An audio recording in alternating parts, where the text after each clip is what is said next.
Hello friends, welcome to RK Mahabharata moral stories.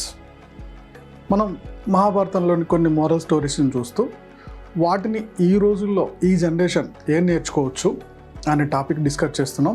అందులో భాగంగా ఇవాళ అంపశయ్యపై భీష్ముడు, నొప్పిలో కూడా సహనం వహించిన వీరుడు, ఆయన గురించి ఇవాళ మనం డిస్కస్ చేయబోతున్నాం. ఇక వీడియోలోకి వెళ్ళే ముందు మన ఛానల్ ఫస్ట్ టైం కనుక చూస్తుంటే సబ్స్క్రైబ్ చేయండి, లైక్ చేయడం, కామెంట్ చేయడం మర్చిపోవద్దు. వీడియో చివరి వరకు చూడండి. చివరిలో మన లైఫ్కి సంబంధించిన చాలా లెసన్స్ ఈ స్టోరీ నుంచి చూడబోతున్నాం.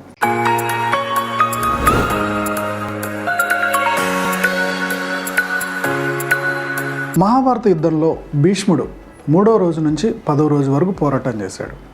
అతను ముసలివాడైనా సరే యుద్ధంలో బాగా అనుభవం ఉండడం వల్ల తను పాండవుల్ని చాలా రోజులు ముప్పు తిప్పలు పెట్టాడు. ఒకనొక స్టేజ్లో పాండవులు ఇక మేము ఓడిపోతాం అనే ఫీలింగ్ వచ్చారు. ఎందుకంటే భీష్ముడు వాళ్ళ తాత మహాధీరుడు. ఓకే, సో పాండవులు ఆయనతో ఫైట్ చేయలేకపోయారు. ఇక పాండవుల్లో ధైర్యం కోల్పోతుంది అన్నప్పుడు భీష్ముడు అధర్మం వైపు ఉన్నాడు కాబట్టి, ఖచ్చితంగా అధర్మాన్ని ఆపాలంటే భీష్ముడిని ఆపక తప్పదు కాబట్టి అప్పుడు కృష్ణుడు ఒక ప్రయత్నం చేశాడు. యుద్ధంలో అర్జునుడు ముందు శిఖండిని నిల్చోబెట్టాడు. ఎప్పుడైతే శిఖండిని చూశాడో భీష్ముడు బాణాలు వేయడం ఆపేస్తాడు. అప్పుడు అతని వెనకాల నుంచి అర్జునుడు భీష్ముడికి బాణాలు వేశాడు. ఎట్ ద సేమ్ టైం భీష్ముడికి ఇప్పుడంటప్పుడు చనిపోయే ఒక శక్తి ఉంది కాబట్టి అతన్ని కింద పడకుండా, నేల మీద పడకుండా ఓన్లీ బాణాలతోటే ఒక మంచంలాగా తయారు చేశారు. అంటే బాణాలన్నీ గుచ్చుకున్నాయి, అతని బాడీ కిందికి పోలే. ఆ బాణాలు గుచ్చుకొని రక్తం అంతా కారుతూ ఉంటుంది, విపరీతమైన నొప్పి. అలా అతను ఉత్తరాయణం వచ్చేంత వరకు, అంటే దాదాపుగా 6 నెలలు అలానే వెయిట్ చేశాడు చనిపోకుండా. ఎందుకంటే నేను అప్పటిదాకా చనిపోను, ఉత్తరాయణంలో నా ప్రాణాలు వదిలేస్తానని ఫిక్స్ అయ్యాడు. ఆ నొప్పిని కూడా భరిస్తూ ధర్మరాజుకి, మిగిలిన పాండవులకి నీతి బోధలు చేశాడు. అలాగే కృష్ణుడు వచ్చినప్పుడు అతనికి ధ్యానం చేశాడు. చాలా ఓపిక్గా ఉత్తరాయణం వచ్చాక తన ప్రాణాలు వదిలేశాడు. సో ఈ కథలో మనం తెలుసుకోవాల్సిన నీతి ఏంటంటే, నొప్పిని, ఎదురు దెబ్బల్ని తట్టుకోవడం కూడా విజయమే. కొన్ని యుద్ధాలు, కొన్ని ఫైట్స్ మనకి రిజల్ట్ ఇవ్వకపోవచ్చు, కానీ మనలో మెచ్యూరిటీ తీసుకురావడానికి ఇవి చాలా హెల్ప్ అవుతాయి. ఈ రోజుల్లో స్టూడెంట్స్ ఉన్నారు, మీరు ఒక సివిల్సో లేకపోతే ఒక సబ్జెక్ట్ ఏదో గట్టిగా ప్రిపేర్ అవుతున్నారు, ఆ సబ్జెక్ట్లో ఫెయిల్ అయ్యారు, లేదా సివిల్స్లో ర్యాంక్ రాలే. ఇంతోటి దానికే చాలామంది డిప్రెషన్లోకి వెళ్ళిపోతున్నారు. కొంతమంది స్టూడెంట్స్ అయితే మార్కులు తక్కువ వచ్చాయని సూసైడ్ చేసుకుంటున్నారు. ఓకే, బస్ మన ఒంటి నిండా ముళ్ళులు, బాణాలు గుచ్చుకొని, ఓకే, ఒక 6 నెలలు అలా వెయిట్ చేసేనంత భీష్ముడి కన్నా కూడా నొప్పి అయింది. అలాంటి భీష్ముడే తను అన్ని రోజులు వెయిట్ చేశాడు.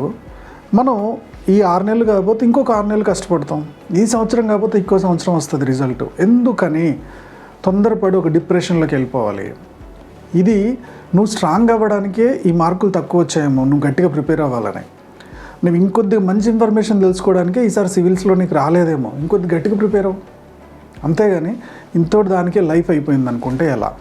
ఈ కథ నుంచి ఈ రోజుల్లో కుటుంబాలు తెలుసుకోవాల్సిందేంటి? ఇచ్చిన మాట కోసం జీవితాంతం ఫ్యామిలీ కోసం, ఆ ఫ్యామిలీని కాపాడడం కోసం తన లైఫ్ అంతా త్యాగం చేశాడు. తనకు నచ్చకపోయినా యుద్ధంలో దిగాడు. అది కరెక్ట్ కాదని తెలిసిన ఒక ఫ్యామిలీని కాపాడడానికి ట్రై చేశాడు. ఈ కథ నుంచి మనం తెలుసుకోవాల్సింది ఏంటి? ఈ జనరేషన్కి ఓపిక తగ్గిపోతుంది. తల్లిదండ్రులు ఏమన్నంటే పిల్లలు రోజులు మాట్లాడట్లా. ఓకే, సో తల్లిదండ్రులను ఎంతో ఇబ్బంది పెడుతున్నారు. అలాగే వైఫ్ అండ్ హస్బెండ్ చిన్న విషయాలకే డివోర్స్ దాకా వెళ్ళిపోతున్నారు. బస్ సో ఫ్యామిలీ అంతా యునైటెడ్గా ఉండాలంటే కొన్ని నొప్పులు వస్తాయి, మనకు నచ్చని పనులు కొన్ని జరుగుతాయి. ఓకే, ప్రతిదీ మనకు నచ్చినట్టే జరగాలంటే కుదరదు. కొన్ని ఆ బాధను భరించాలి. భీష్ముడు ఎలా అయితే తను ఉత్తరాయణం వరకు వెయిట్ చేశాడో, ఆ బాధను భరించాడో, అంటే ఆ నెక్స్ట్ వచ్చే రిజల్ట్ తనకు తెలుసు. సేమ్ అలానే కొన్ని ఇబ్బందులు వచ్చినప్పుడు వాటిని సహనంతో మనం భరిస్తే ఆటోమేటిక్గా ప్రాబ్లమ్స్ అన్నీ కనుమరుగైపోతూ ఉంటాయి. ఓకే, అంటే ప్రతిదానికి నేను సహనం ఉండమని నేను చెప్పట్లేదు, బట్ అవసరమైన కాడ నీ ఇబ్బంది, ఇది ఇబ్బంది అని చెప్పాలి. ప్రతి దాన్ని గొడవ పెట్టుకోకుండా కొద్ది కాంప్రమైజ్ అయితే ఫ్యామిలీ హ్యాపీగా లీడ్ అవుతుంది. సో మీ కడుపును పుట్టిన పిల్లలు అటొకలు ఇటొకలు కాకుండా చిట్టుకోలు పట్టుకోలు కాకుండా ఫ్యామిలీ సర్వైవ్ అవ్వడానికి స్కోప్ ఉంటుంది. ఈ స్టోరీ నుంచి కొత్తగా వ్యాపారం చేసే వాళ్ళు ఏం నేర్చుకోవాలి?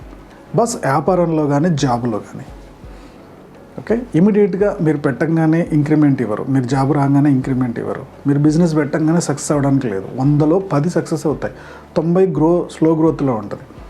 సో మీరు ఒక బిజినెస్ స్టార్ట్ చేశారు, ఇది ఫెయిల్ అయింది, ఇక నా లైఫ్ అంతా ఫెయిల్యూరే, ఇక నేనేం చేయలేను, నాతో వర్కౌట్ అవ్వదని మీరు దాన్ని అప్పటికప్పుడు క్విట్ చేయకండి. ఎక్కడ మిస్టేక్ జరిగింది, ఏం జరిగింది, ఆ నొప్పి భరించండి భీష్ముడిలాగా. ఓకే, ఇంకో 6 నెలలు, ఇంకో సంవత్సరము వేరే ఆల్టర్నేట్ వేలో ట్రై చేయండి.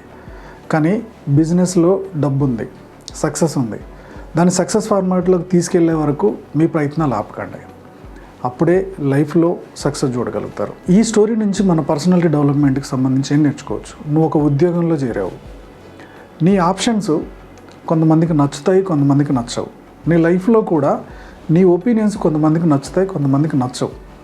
నచ్చట్లేదని నువ్వు లైఫ్లో ఇంకా నేను పనికిరానని ఫిక్స్ అవ్వకు, అలా అని వాళ్ళ మీద యాంటీగా తయారవ్వకు. మన ఒపీనియన్ మనది. ఓకే, దాన్ని అర్థమయ్యేటట్టు చెప్పగలిగావా, దాంట్లో న్యాయం ఉందా, ఖచ్చితంగా నువ్వు ఏదో ఒక రోజు నిలబడతావు. నువ్వు నమ్మిన సిద్ధాంతానికి నువ్వు నిలబడు, నీ ప్రయత్నం నువ్వు చేయి. మూర్ఖంగా పోకుండా నీ ప్రయత్నం నువ్వు చేస్తే ఖచ్చితంగా సక్సెస్ చూడగలుగుతాం అనేది మనం నేర్చుకోవచ్చు. ఓవరాల్గా ఈ భీష్ముడు కథ నుంచి మనం నేర్చుకునేది ఏంటంటే, నువ్వు చేస్తున్న పని సత్యమైనది, కరెక్ట్ పని అయితే దాంట్లో ఎన్ని ఒడిదుడుకులు వచ్చినా, ఎన్ని ఆటుపోట్లు వచ్చినా, ఎంతమంది క్రిటిసైజ్ చేసినా నీ ప్రయత్నం నువ్వు చేసుకుంటా ఇల్లు, ఆ నొప్పిని భరించు, ఆ క్రిటిసిజం భరించు, ఖచ్చితంగా సక్సెస్ అవుతావు అని మనం ఈ స్టోరీ నుంచి తెలుసుకోవచ్చు. ఓకే, కామెంట్లో మీరు కూడా పోస్ట్ చేయండి. మీరు ఒక ప్రయత్నం చేస్తున్నప్పుడు మీరు ఎంతమంది క్రిటిసైజ్ చేశారు, అయినా సరే అవన్నీ పట్టించుకోకుండా మీరు ఎలా ముందుకు వెళ్ళారు అనేది కామెంట్లో పోస్ట్ చేస్తే, ఇవన్నీ చూసి కొత్తగా డిప్రెషన్లోకి వెళ్ళిపోయిన వాళ్ళు, లేకపోతే లైఫ్లో నాకు ఏం చేత కదా అనుకునే వాళ్ళు, ఇవి చూసైనా సరే వాళ్ళ లైఫ్లో ఇంకా గ్రోత్ అవ్వడానికి మనం సపోర్ట్ ఇచ్చిన వాళ్ళం అవుతాం. ఈ వీడియో మీకు నచ్చినట్టయితే లైక్ చేయడం, కామెంట్ చేయడం, షేర్ చేయడం మర్చిపోవద్దు. మా యూట్యూబ్ ఛానల్ చూస్తున్న మా వ్యూవర్స్ అండ్ సబ్స్క్రైబర్స్ లైఫ్లో ఎప్పుడు కూడా గొప్పగా స్థిరపడాలని కోరుకోవడంలో మీ రామకృష్ణ ముందుంటారు. Go self made.